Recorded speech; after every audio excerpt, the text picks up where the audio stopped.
Get your cocktails. About the game script. A huge victory.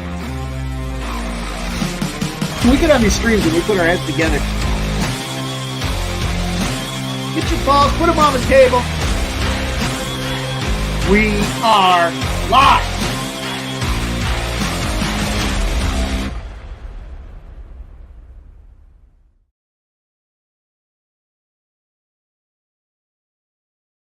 We are live and you are here.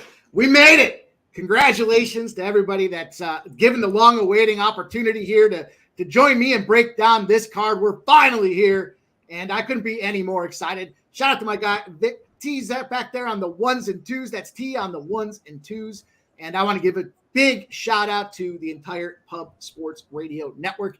Inviting me in here, giving me the warm welcome all weekend long, talking about this upcoming show. And I'm extremely excited to get this opportunity. The last call, the last look at the card to give you guys the breakdowns, the looks, the line movement. We're going to talk injuries. We're going to talk weather conditions if it's applicable for outdoor games. We got all kinds of things on deck to talk about, and we're going to open this thing up tonight with a 3-game slate. You know, we're going to evolve the show as we go, and it's all based on what's important to you guys. So your feedback is greatly appreciated. And again, want to shout out everybody that's coming in here at 6 p.m. Eastern. I know it's 3 o'clock out there on the West Coast, but we're about an hour away from puck drop and hockey. We're going to cover the NHL game. We're going to cover the football game. We're going to cover that next upcoming Game 7 in baseball as well. But again, it's all about you guys coming out here and showing support, getting that love, and I appreciate everybody that's kind of giving us the early looks, the early shout-outs, the retweets, and all the likes. You know, it's funny thing here. You know, a lot of guys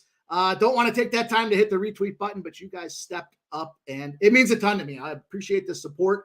I'm going to give you guys my best effort to not only put winners on the board, but money in our pockets. It's one thing to talk about spots. It's another to kind of break it down and connect the dots, and that's what we're going to do here on the last call. Shout out to Jimmy the Bag. Shout out to Jeff Slaughter, the Don at PSR, giving me the opportunity in the forum to come live and share the evening with you guys. Tonight, we're going to open this card up here. And again, it's a 3-gamer. So as this card rolls on, as the NBA season gets moving, as college basketball gets front and center, we're going to have plenty of opportunities to dig in. We'll keep the record. We'll be as transparent because it's most important that you guys see not just the wins, but the losses. We talk about all the numbers that are out there. Before we rock and jump into this card, though, I do want to give a shout out to everybody that's out here already. Our guy, Ron Crawford, I know he's got big things going out there. Congrats to Ron Crawford and his new venture.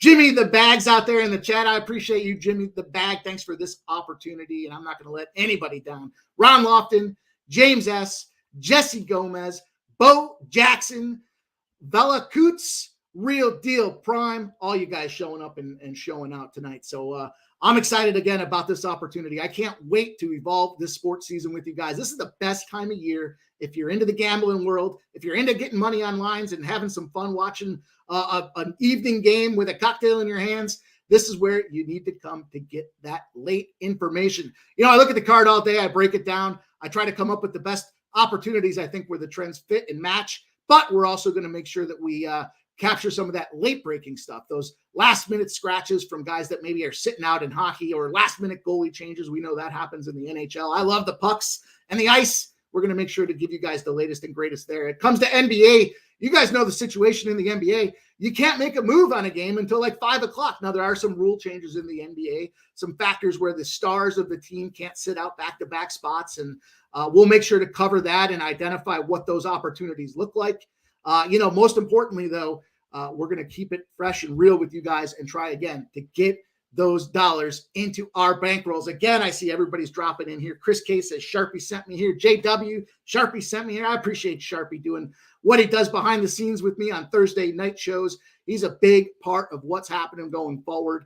And he's having a terrific baseball season. I know he's got a stream going on out there, so I appreciate him taking that opportunity. I see Yo-Yo Mendez, Kelly V's out there, Nanya, everybody showing up tonight. And again, it's the debut. It's our first go at it here. And we're going to continue to build this thing and get it right. I always like to say, let's get that plane in the air. We're taking off right now. We'll fix the wings as we're flying. We'll get there. We're going to get to the final destination. But, you know, we want to make sure that we have something rolling early and often that's going to give you guys those looks. I want to jump right into it. So let's get this first game on the screen, and we're going to work on this layout and a format for you guys here to kind of go through all of these specifics and details. Lots to cover, specifically this NFL card. Big game tonight, the San Francisco 49ers, Minnesota Vikings spot.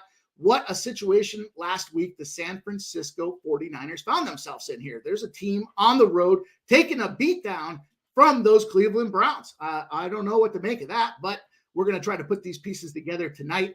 Clearly, they're out there playing with those Minnesota Vikings, and the Minnesota Vikings being that home team. I talked to you guys about splits. We're going to talk a little bit about where this cash flow sits right now. Some numbers on the screen. This is the impact of that late and great information. We've got the 49ers sitting at a -7, 71% of the bets, now 62% of the cash sitting on those San Francisco 49ers. It's an interesting number spot here because, frankly, the number hasn't moved to the extent that I would expect. I think there were some 6.5s out there yesterday. You could probably shop around and still find some of those San Francisco 6.5s. But with all this money coming in, doesn't that kind of make you scratch your head and say, what is going on? Why are they not showing fear or concern? We're going to break down the numbers and dig into it a little bit more, but let's look at that total. We've got a 47 was the early look ahead line. I saw 44s out there going into yesterday. We've got 64% of the bets and 61% of the cash, kind of running into that storm of prime time unders that we've seen cash at an incredible rate this season. I'm not one of those guys that's going to come in here and talk to you and say, oh, it's an under spot. That's not how I roll. And you guys know the situation. I like to try to find those creative spots that nobody else is on, because by the time everybody knows what's happening, you don't think those books know what's happening as well. And as you look at these injuries, a couple of big factors going on right now. You've got these San Francisco 49ers, CMC. He's getting the go. He's getting the green light to go out there and play tonight. He was questionable. He dealt with some banged up injuries against that Cleveland Brown spot last week. Big situation with Trent Williams. And of course, we know Deebo Samuel is out of this game. I'm going to talk about how I think that's going to impact this game script and game flow. On the other side of things, we look at the Minnesota Vikings. Big issue with their cornerback there, and Evans, Caleb Evans, big guy out there in the secondary to try to shut down some of that aerial assault that San Francisco might want to throw out there. Naylor's questionable on the wide receiving side of things. And, the big deal here on the guard, Ezra Cleveland. Certainly some guys that are questionable with uncertainty looming. We've got about 2.5 hours till this game gets rocking. So we'll continue to monitor that status and keep you guys posted. Of course, the Minnesota Vikings, we can't not talk about this Justin Jefferson injury. Big deal to have this guy out of the lineup. He's certainly a playmaker, one of the top stars in the NFL, and he's out. He's been out, and they're certainly kind of reeling, I think, from those opportunities. Now, they did win last week. They did have a big win, those Vikings, against the Chicago Bears. They won 19-13, but that's the Chicago Bears without Justin Fields in there, and not certainly a position of confidence. They played Kansas City the week before. They hung in there, but they've certainly been kind of reeling. They had a big win on the road against Carolina 2 weeks before that. And it's just a situation where we're going to have to monitor how their offense continues to progress as we move through the season. The 49ers, on the other hand, coming off of a huge blowout against Dallas at home, taking the road show out to Cleveland. I talked about that, lost 19-17. They lost by 2 points as double-digit favorites. Interesting spot. So let's talk a little bit more about it. Let's dig into the nitty-gritty. This is what you guys are here for. A couple of numbers I'm going to throw out there, and you'll hear a lot of people talking about Kirk Cousins. Kirk Cousins prime time. He stinks. He's 11-17-2 against the spread on prime time. But since moving over to the Minnesota Vikings, how about Kirk Cousins is 5-2-1 against the spread on the primetime spots his last 8 games? Certainly showing some progress.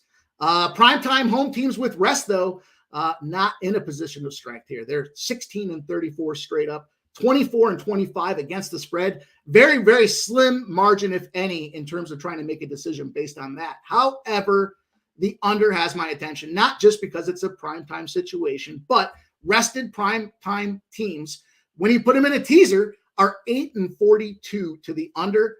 Home dogs, when their opponent's coming off a loss on Monday night, they're 2-20 straight up. They're 4-18 against the spread. Another situation that to me kind of grades it a little bit on the lower side for Kirk Cousins. I would love that number to be sitting at 6.5. The fact that it's at 7 kind of had me pull this about face. we'll talk a little bit more about that. But then the last number I want to share with you guys here before I dig into some of these player props, prime time non-divisional favorites. They're 58-24 straight up. So 58-24 primetime non-divisional favorites. That's the San Francisco Giants or San Francisco 49ers. And I know you guys are sitting there saying, hey, it's a 7. It's what are we talking about, the straight up money line spots? Because my first play of the day, the teaser to get this card rolling, you guys know I've been doing really well in these primetime spots with these teasers. I had to take that San Francisco -1 spot, and I teased it with the under 50. Do I think we're going to see some scoring? I do. We'll talk a little bit about how that's going to break down. But for me, as I looked at this overall spot and this opportunity, those numbers are just too glaring when it comes to the actual money line spots and positions for a team in San Francisco's spot today. That being said, on the Minnesota side of things, as that home team on a primetime spot, certainly they're capable of pulling the upset. But is San Francisco, after taking that loss, not going to find a way to rally? A couple other things to consider here. First and foremost, number one scoring team on first drives, opening drives of the season are those San Francisco 49ers. What they've done here, putting up points every opening drive, 8 consecutive games. It's the longest streak in the NFL over a 50-year period. First quarters are very much live. First plays are very much live for the San Francisco 49ers. It's not on the card, but it is one spot that I am adding, and that's what we're going to do with this show because I send the information to my guy T. He gets it into the screen. He gets it all laid out for us, making it look right. And then as we evolve through the day and we start to see some of these buy signs or these indicators flash, that I got to take some opportunities and add to the card itself. So I did jump on San Francisco first quarter -0.5, and I've got it at -106. So that's a little late minute addition that was added to the card.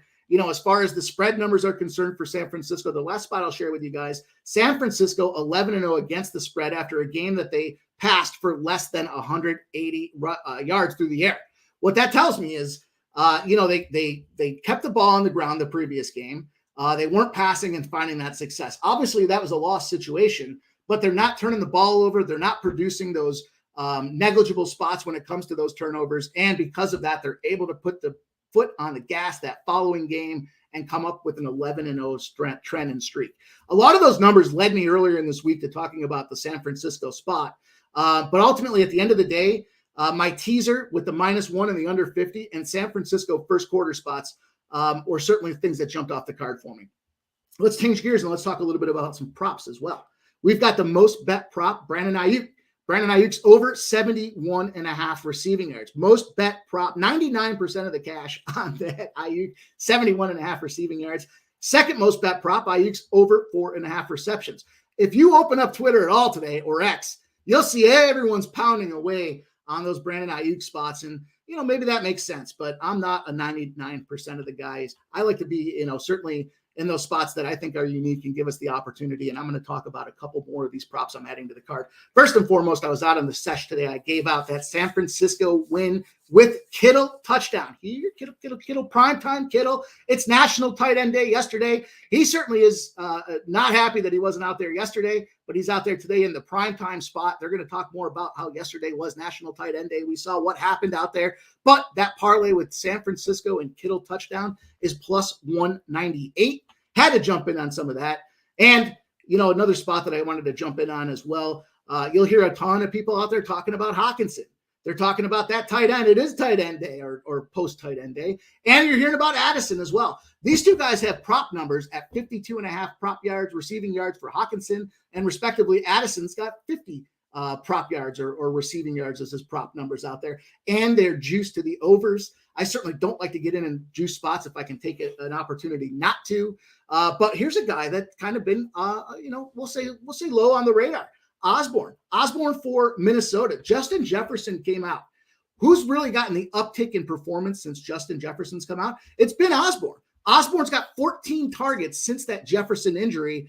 And, when I think about this game script and where I think this number is going to be or where this game's going to head, do we really expect Minnesota to be down or up early in the game? No. In fact, what I think is more likely, and you guys can, I'm sure, agree and attest, we're likely to see San Francisco, with their ability to score early in the game, put boot to ass. And that boot to ass means they're going to go up fast, and then they're going to be in a situation where Minnesota has to pass the ball. So that Osborne prop for me, his total receiving props, you'll see it's the top prop I have on the card for this evening, is over 40.5 receiving yards. He's got a reception prop out there that I want to say was 3.5, and it's minus 130. Ultimately, I couldn't get there with the receiving prop because there are a lot of mouths to feed. I still do feel Hawkinson and Addison are both competitive threats out there in that offense and that aerial attack. But I did make 2 last-minute late adjustments here, and I kind of scratched my head as I was looking at the numbers and trying to make sense of it. I talked about this Kirk Cousins situation on primetime, and everyone's going to tell you, hey, he stinks on primetime. Keep that 5-2-1 spread number at top of your mind right now. And what I want to talk about specifically is Cousins on prime time. You're hearing everybody talk about his turnover stats. He's an interception machine. It's free money. It's a lock. Go out there and bet the mortgage on his turnover prop. Listen, I'm not going to tell anybody to bet the mortgage on anything, but I'm certainly not going to jump into that minority or that majority where everyone's talking about the turnover props. Breaking the numbers down, digging into the details. Guess what? In 6 games that Kirk Cousins has been a dog of 6 points or more on primetime, how about this stat line? He's averaging 279 yards. He's got 13 touchdowns in that 6-game span as a dog. Only 3 interceptions. That's less than a half an interception a game. Something I had to take a look at here. So a couple numbers that jumped out to me with those Kirk Cousins stats that I just shared with you guys and his number of touchdowns. This year, particularly, he's got 14 touchdowns through 6 games. He's averaging over 2 touchdowns a game. And if you look and break down those stats that I just shared, 6 games as a dog, 13 touchdowns. His prop today for 2 or more passing touchdowns is plus 158. I had to make that an official add to the card. The other number I added to the card for Kirk Cousins, and again, I can't believe I'm doing it with Kirk Cousins, but after I took a look under the covers and I saw what Kirk Cousins does in primetime spots, I had to look at this thing and I saw the passing yard number, 237.5 yards. This kind of fits nicely into that package of what I expect that game script to be. They're down. They're going to have to pass the ball. Last week, PJ Walker, Mr. XFL himself, had 197 aerial yards on that San Francisco defense. And I reference that because we kind of know who PJ Walker is and who he isn't, right? So in that situation with PJ Walker, and they were winning the game, they came back and won the game, getting almost 200 yards. Kirk Cousins is averaging 279 yards. I had to lock down that Cousins prop at 237.5 yards. It's a minus 114 prop. So it's a pretty loaded Monday night special for me here. I don't like to necessarily empty the clip in advance like this. I certainly love the live bet, and I'll look to do that tonight. But the teaser, San Francisco -1 and the under 50. The San Fran and Kittle touchdown at plus 198. Osborne over 40.5 receiving yards at minus 120. The San Fran first quarter -0.5.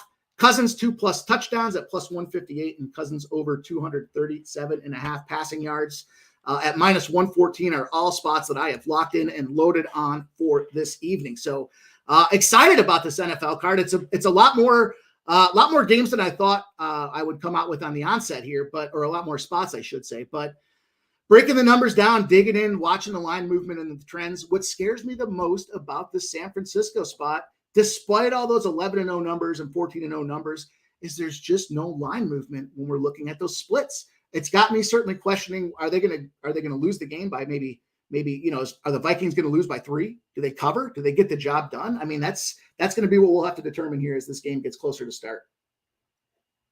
It's a lot of talking. I got to take a drink here. And I want to give that shout out here. I see more folks piling in on the chat as well. Guys, make sure you throw any questions you have out there. Throw your plays out there as well. Dana Delp says, sup, Mike? Sup, Dana Delp. Raymond Reichert. We've got he'll be on Vegas +7. Torrey Coker. He likes the Kittle yards over. I like a Kittle spot tonight as well. We talked earlier this week about those touchdowns, what he's been able to do. Surprisingly enough, though, this has definitely been a down year for Kittle. So, what's got Kittle going in the right direction? Well, he had that 3-touchdown performance against Dallas. I think that's an important game to talk about because that was a blowout for that Dallas team there. They blew Dallas out, and they still fed Kittle the ball 3 times.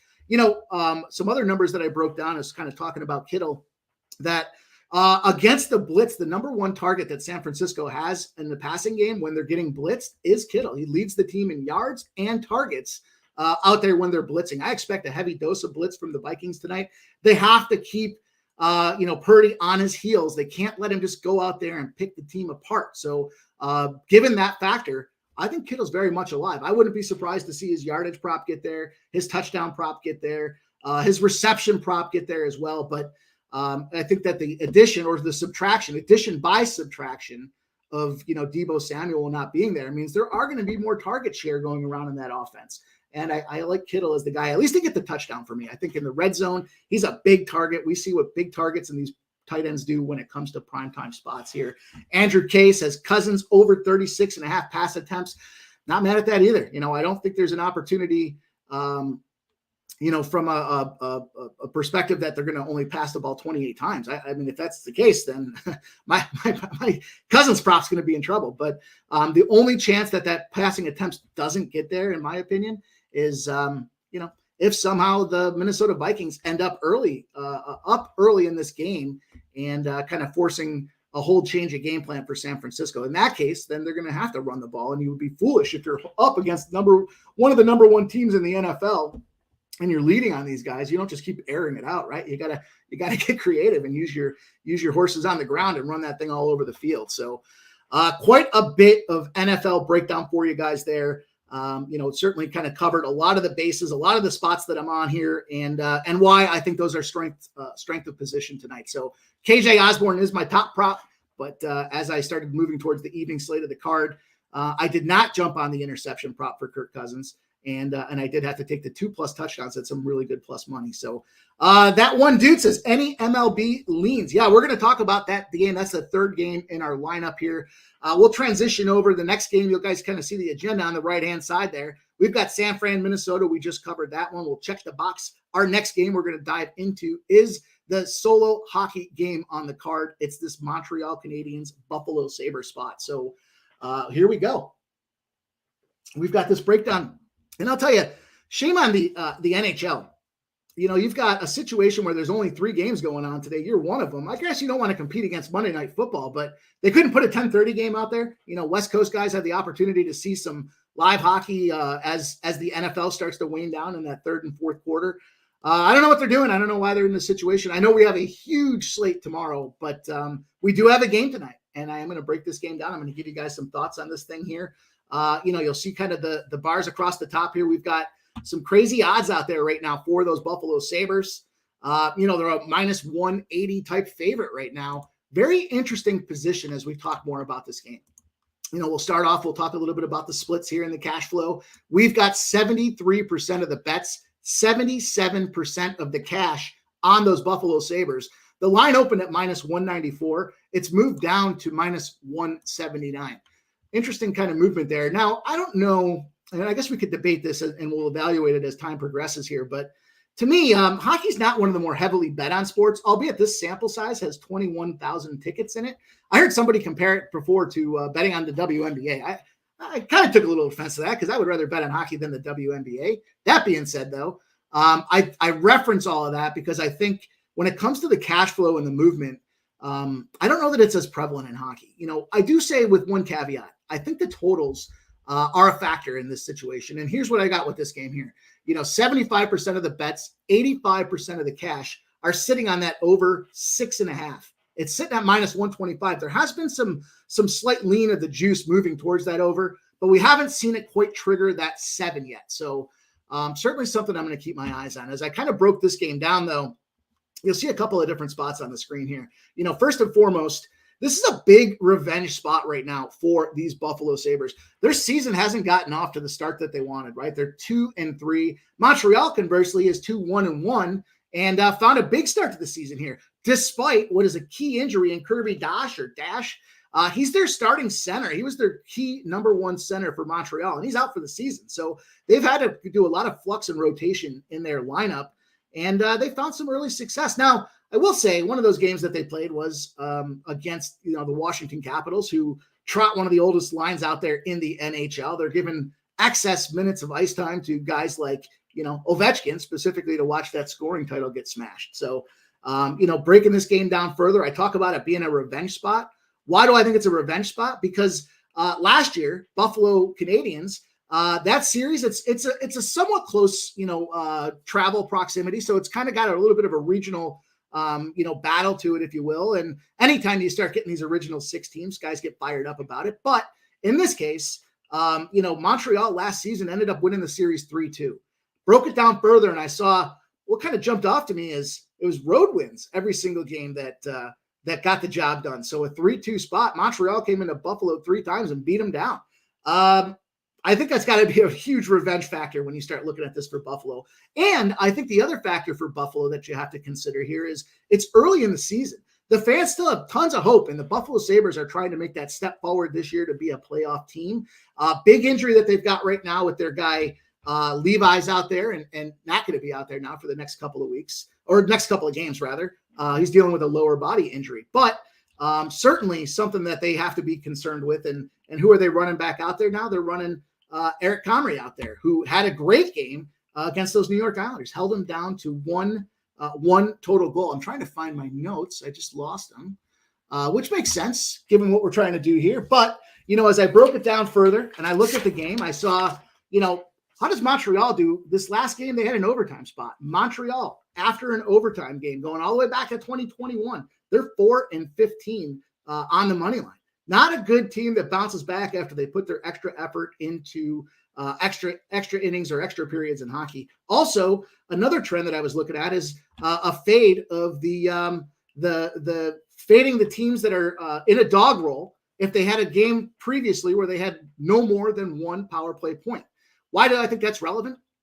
Because as I look at the overall numbers and the overall impact here, you're coming off that overtime game. You're struggling on special teams. And speaking of struggling on special teams are those Buffalo Sabres. They're only 1 for 18 on the power play. What's saving their asses right now is their penalty kills. 17, penalty kills on 18 attempts. Special teams on offense is floundering. Special teams on defense is being productive. And I think that's going to be a big factor tonight. You got the fans at home in it, trying to come back and rally off of what was a disappointing, series matchup last year against the Montreal Canadiens. The Sabres fans still think they're relevant, which they very much should be. But it led me to the spot here where I said, I'm not going to drop that minus 180 juice on the Sabres. But what I did do is I took the Sabres at -1. I got that -1 at -125 earlier today. And the reason I went that direction, shout out to our guy, Jimmy the Bag. He talks quite a bit about, what does he talk about? Hey, instead of regulation, I still want the opportunity to push if we go to overtime. And I feel like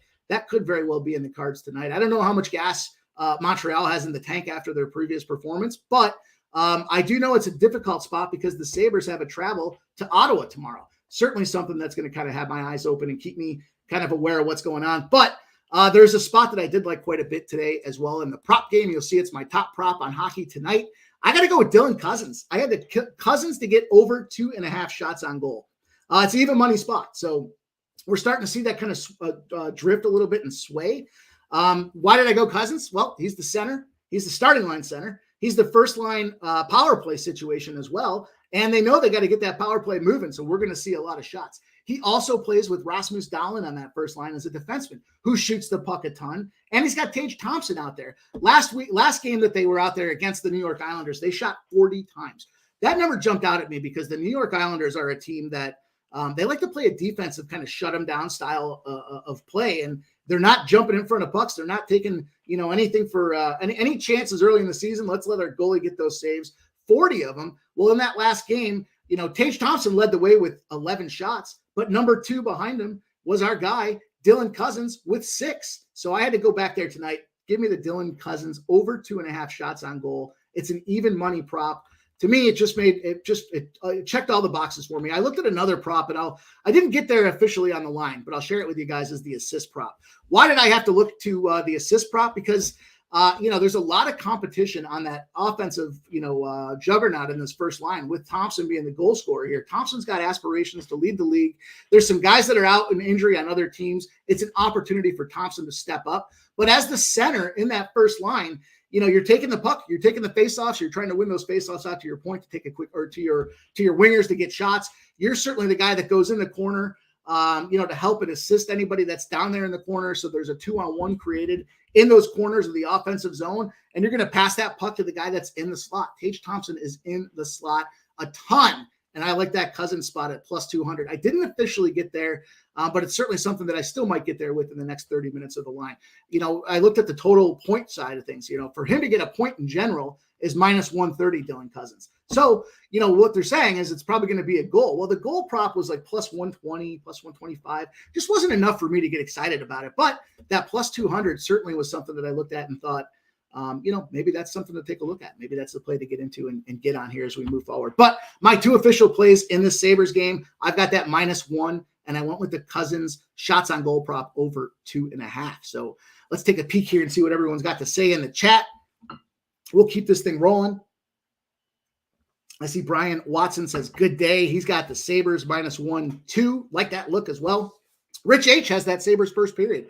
Nice look there at the puck line. So it's a -0.5 Sabres first period at plus 135. That's an interesting number. I certainly can't get mad at that. Mel says Montreal plus 160 is the play. I could appreciate wanting to take the 160. I see our guy Earl Sports Bets says Montreal Canadiens win tonight. And so that gets me excited. I like that -1 spot when I see my guy going head to head with me. We always have a lot of fun with that. So shout out to him and thanks for dropping in here, Nick. I appreciate you, my guy. And then I see Nunya says, I like Kittle touchdown, Ayuk touchdown, and San Francisco first half. I'm assuming that's the same game parlay. And it looks like it pays out about plus 675. So I like that number. Certainly love those plus money spots. Bo Jackson says he likes the Sabres in regulation.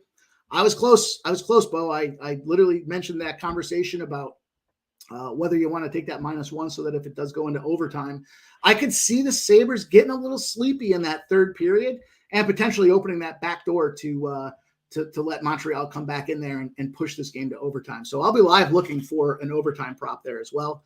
Tori Coker says CMC under 57.5 rushing yards. I don't think they're going to use him a lot. I agree. Is it a decoy spot here? Which very well could be the case. All week long he was questionable, even doubtful in some cases, and last minute kind of surprise out there. Nasty Nate says it's the midday special. That's right, Nasty Nate. It is the midday special. And I want to shout out our guy Coin, new member here with Pub Sports Radio. So important. Appreciate you showing the support, Coin. If you guys haven't done so already, I see quite a few that are green. But make sure you get in there and subscribe to Pub Sports Radio. This channel is committed to putting out great content. We've got more shows coming down the pike as well. The NBA is right around the corner, literally right around the corner. One more sleep, and there's going to be NBA flying. The association is going to be a lot of fun. Look for more shows and programming there as well. So if you guys haven't done so already, become a member at YouTube if you like what you hear, if you like the shows that you guys see. Moreover, make sure you like and subscribe. Make sure you retweet this content as well. Get all that good stuff out there. Share us on social media. Want to let everybody know Pub Sports ain't going away. We're here. We're bigger. We're badder. We're better than everybody else. And it's simply because it's our money that we're playing. We're not just going out here giving you guys a bunch of picks based on random arbitrary information here. We want to give you guys the latest and greatest information. So as we continue to move on, again, thank you, Coin. I see our guy, JW, Kittle over receptions. Can't be mad at that. Nick Earl says, here, Kittle. I got that one too. I see Brian Watson, 46.5. Now, anyone getting anything on total in San Fran game? Just in the teaser I had out there. Andrew K says like number 64. Kelly over 5.5 strikes at plus 120. I don't know if that's a live look for this game itself. Nutflush Allen says, Mike, if CMC plays, book at any time touchdown. What is that number now? 20 games in a row? I can't remember the exact number, but it is almost as good as gold gets when it comes to if he's playing, that guy gets a touchdown. The problem is it's so juiced now. In fact, while we're here, we got a minute. Why not? Let me take a look and see what that CMC anytime touchdown number looks like. And we can kind of just go, we won't go back, but we'll take a quick look here to identify if there's any value on that number right now. So anytime touchdown scorers. I got to laugh because it's minus 170 over there on FanDuel. It's minus 200 to minus 210 on other books as well. But let's take a peek. Let's see what 2+ touchdowns does for him. 2+ touchdowns plus 325 numbers out there right now. That might have to be the look, Nutflush. If you're looking at this guy to get a touchdown, we know he scores in bunches. What would concern me about the bunches is I need Kittle to get a touchdown. So if CMC gets 2 and I got, Kirk Cousins throwing 2, that's 4. And then I got to get a Kelsey touchdown as 5. that's 35. We're on our way to an over in that case, which would certainly concern me with the numbers when it comes to primetime football. So Kelly V, appreciate the support. Let's have a night is right, Kelly. Court Wiley says, great show. Appreciate it, Mike. Thank you, Court. We appreciate you dropping in here. Guys, make sure you throw your looks out there. I love to read them out loud. It gives me some things to think about as well. We still have time before that game gets rolling. Nunya says, I'm watching the sunset over the lake, deer chili in the pot, smoking on strawberry smiles, LFG. Boy, that sounds glorious. That's like a painting right there you just gave us on this thing here. Harold Williams, LOL, I'm definitely off that McCaffrey rushing prop now. Yeah, I mean, these guys that score so consistently are just tough spots to take advantage of, and you got to take the two. Or another consideration, if you like that CMC prop and you think San Francisco is going to win the game, parlay the two together. That's got to be around a plus money spot, if not better. So, maybe you can catch a plus 110, a plus 115, Christian McCaffrey and the San Francisco 49ers winning the game. Brian Watson says Pub Sports Radio is the best. Is there any place you'd rather be, Brian Watson? Harold Williams says Kittle, anytime touchdown, plus 185, leaning 49ers in the first half. I'm right there with you, Harold Williams. James S., he got 6, cash it. Nice work. I'm assuming that's the Merrill Kelly spot. So congratulations for your cash. Need them Phillies to step up. CMC touchdown. Harold Williams says minus 170. Minus 201 on books too. Nutflush says, why laugh? Just think of Pete Loshak. I know. I just, it's not in my DNA to jump in on something so big, because if I did, it wouldn't come through for you. So I'm that guy too. I have that belief in the process. So I hope you guys all get that cash out there. We're going to go to the third game on the card here tonight. We got a lot going on right now, and I'm excited to break this game down here. This is the crown jewel on that ALCS side of things here. We've got the Texas Rangers, the Houston Astros spot right now. Really, really interesting numbers as I broke this game down. You'll see across the screen here. A couple of thoughts. First and foremost, Max Scherzer. When Max Scherzer's in the dog roll, 7-1-1 to the over. Crazy numbers here. Keep that in mind as I start to break down some of these numbers that I'll talk to you guys about here. Let's go through the splits real quick. Let me pull this up, give you guys the latest, greatest here on this side of things as well. We've got right now Texas Rangers, Houston Astros. The Astros open at minus 125. Literally about an hour ago, they were still sitting at minus 125. There's a slight tick now to minus 127. But here's the thing. They've got 57% of the bets and 69% of the cash on the Astros. The number's not really moving the way I would expect with a 73,000 ticket count, 73,000 sample. You got all this cash coming in on the Astros. It's game 7. And I know people are going to say, well, it's game 7 and they're home. We'll talk about that in just a minute. We'll park that conversation. But let's look at the total. It opened at 9.5. It's down to 9, and it's getting juiced to the under. There's minus 115 on the under in this 9. Very interesting look here. 75% of the bets, 89% of the cash on that under. Slight downward tick here, right? So we've seen in some cases it's come down even a whole run. So as I boiled all that together and I looked at the runs, I looked at the totals, I see Max Scherzer 7-1-1 as a dog to the over, kind of suspecting or expecting runs. Also, did you know the Houston Astros on a Monday, one of the most profitable over teams in Major League Baseball? Now I know it's ALCS situation here, but 19-3 to the over on a Monday, something that's got to stand out to you here. There's going to be some runs, I believe, in this game. I know our guy LJ from H-Town's going to the game. He's expecting runs as well, and I hope he has a great time. So shout out to our guy LJ. But as I looked at this game, pretty straightforward for me here. A lot of spots that I did like, but I wanted to talk to you guys here about this home team favorite factor, right? Home teams game 7. They're only 8-7. So where I thought this in this last 15 game sample, the home team in game 7's 8-7. If they're a favorite, they're 8-6-1. It's a marginal advantage at best. And what do we know about the Houston Astros?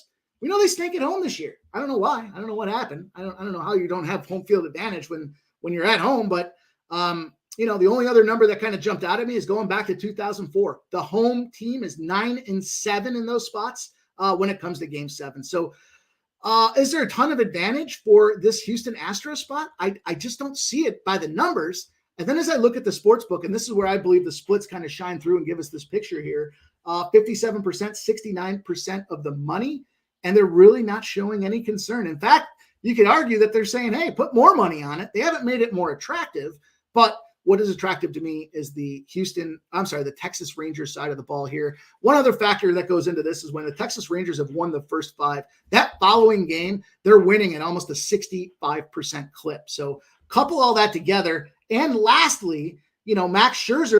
Why did they bring in Max Scherzer? They brought him in to push him over the line and push those Texas Rangers over the line. So this is a big showcase spot. My concern, this guy's carrying an ERA that looks like a golf handicap for somebody at 11.5 ERA. I mean, that's not the spot you want to be. I see Javier is 6-0 his last 2 postseasons. Here's where I think Javier, Nick, used up his juice. As a dog, and I talked about this last week, as a dog, Javier in the playoffs is unbeatable. I mean, he won again the other day, right? But as a favorite, those numbers soften up considerably. And so I just don't see that distinct advantage. But it's a coin flip game, and in a coin flip spot where I don't see the book showing concern with that line movement, I had to take the Texas Rangers just on the money line, just a straight single play for me, Texas Rangers. If I was looking down the line here, and you guys know I like to kind of talk about RBIs and everything else as well. If I was going to look at the RBI spot, I'm going to shout out our guy LJ again, because this is a number that he put me on this year. His big deal was Corey Seager. When Corey Seager comes off a game where he doesn't hit, he gets hits that next game. And so that plus 1.5 plus hits for Corey Seager is very much alive. If you look at his at-bats against Javier, he's 23 at-bats. So he's seen the most at-bats of anybody on that Texas Rangers team against Javier. He's got 5 hits. He's got 2 home runs and 3 RBIs. Couldn't be mad at the RBI spot either, but it was like plus 115. There wasn't enough juice in there for me to take the squeeze. Garcia and Garver have been guys, we made that money with Garver again last night. Got that thing done for us early. And then you flip gears and you look at the other side of things. They still have Kyle Tucker in that 6th spot down there against Mad Max Scherzer. He's got 7 at-bats with 1 hit and 1 RBI off him. In fact, the only person that's really got any consistency, I'll say there's 2 guys that have consistency when it comes to batting with this Houston Astros spot. Yordan Alvarez, of course, this guy's Mr. Playoffs right now. He's killing it. He's got 8 at-bats, 4 hits, 1 home run, and 2 RBIs. He's hitting a 500 out there against Mad Max Scherzer. And the only other guy's Brantley, Michael Brantley, another lefty. The lefties are certainly finding those experience and exposure with Max Scherzer. 56 at-bats for Michael Brantley, 20 hits, 3 home runs, 11 RBIs. By far the most production of anybody on the card tonight in this particular game. I'll give you guys just a real quote number here, a real quick RBI number on it. Maybe I'll end up getting there as well, but I'm not going to at this point for show purposes. How about this Brantley spot? Wow. Brantley for an RBI plus 220 right now for the guy that's got 56 looks against this guy, the most of anybody with the most RBIs and the most success on that Houston side of things. So if you think Houston's an opportunity, you think it's going to see some scoring, that might be a play that get to the window with as well. But for me, short, sweet, to the point, I had to go with those Texas Rangers. I got clever. There were some opportunities I looked at where you could buy down the run total to 7.5. Or even 6.5 and parlay the Rangers with it and still end up with a reasonable close to even money spot. For me, though, it just comes down to give me the Rangers. That's their time. Houston's had their time. Their time is done. Done. It's now time for the Texas Rangers. And ideally, they'll be matching up against the Phillies in that World Series. So give me that Texas Rangers plus 115. The number's even better now at plus 118. Late is great. That's the purpose of the last call. Show you guys what's up as far as these line movements and trying to give you guys the best spots to get that money on here. What do we got? We'll go one more time around the horn. Again, Brian Watson says 4-1. I'm assuming he's talking about that Phillies game. I can't look. Especially with what's going on here. Ronnie says that's gambling. Kelly says Seager cost me a parlay, so he gets hits, total bases tonight. Y'all know how your one leg that cost you hits the next game. Is that not the truth, Kelly? Coin says, what's Bouchi's record in closeout postseason games? Anyone? I don't have that information. Maybe I should have looked at that, but he says, loving it, pimp slap. I buried the Rangers. Kelly V says, ESB. Will she? Javier going to going long outs. 12. I'm not sure, but Coin says Texas is 7-0 on the road this postseason. So there's that. That's kind of an intersecting zero spot. You guys will hear me start to use some of this terminology as we move further as well. But with Houston not winning at home and Texas winning on the road and not losing, you've got that intersection spot. So something to look at. But, just in closing, guys, Texas Rangers for me. I've got the Sabres -1. I've got the Cousins, over 2.5 shots on goal. And then I lit up this board here for us on the San Francisco game. I've got that teaser -1 in the under 50. Kittle touchdown with San Francisco money line at +200, +198. Osborne over 40.5 receiving yards is -120. That's the most juice prop I have on the card. The San Fran first quarter -0.5 at -106. Cousins 2 or more touchdowns at +158 and his over 237.5 passing yards at -114. Wow. We only had 3 games. We knocked it down. We spent about 46 minutes digging into the weeds. So I hope you guys found that beneficial and helpful. It means a ton that you guys showed up here for the opening show. The card's going to get bigger. We're going to go faster on a lot of these games. The goal is to be what are the 6 to 10 best games that I like in each card or each night. And across the sports spectrum, you guys know I gamble on all of the sports and all of the spots. I'll try to bring the trends, the data, the knowledge to everybody that I've got to help try to make everybody betters. And it's also important you guys share in the chat. We love seeing what everybody's on. You know what? We'll do shout outs too when we see guys in the videos, in the Twitter testimony, in the Twitter pages. Make sure that you put your plays out there as well. Let's see them. Give us an opportunity to comment on them. You put them out there when you see the Twitter page. Put your plays out there. Tell you what we'll do. We'll give you guys shout outs that next day and let you know, hey, congrats on the good look. And we won't, you don't have to go through the hazing that I go through on some of these live streams when I make a bad play. So we'll keep that we'll keep that as the Mikey M Pimp Slap POD exclusive. But guys, I'll be back tomorrow. Looking forward to it. Again, shout out to Pub Sports Radio. Shout out to Jeff Slaughter, the Don at PSR. Shout out to our guy, Jimmy the Bag, helping me get this thing rolling. And of course, our guy on the 1s and 2s. T, I appreciate you, my brother. Let's get this thing rolling. Let's have it night. Hit the button. Shout out to everybody out there. Let's get that cash.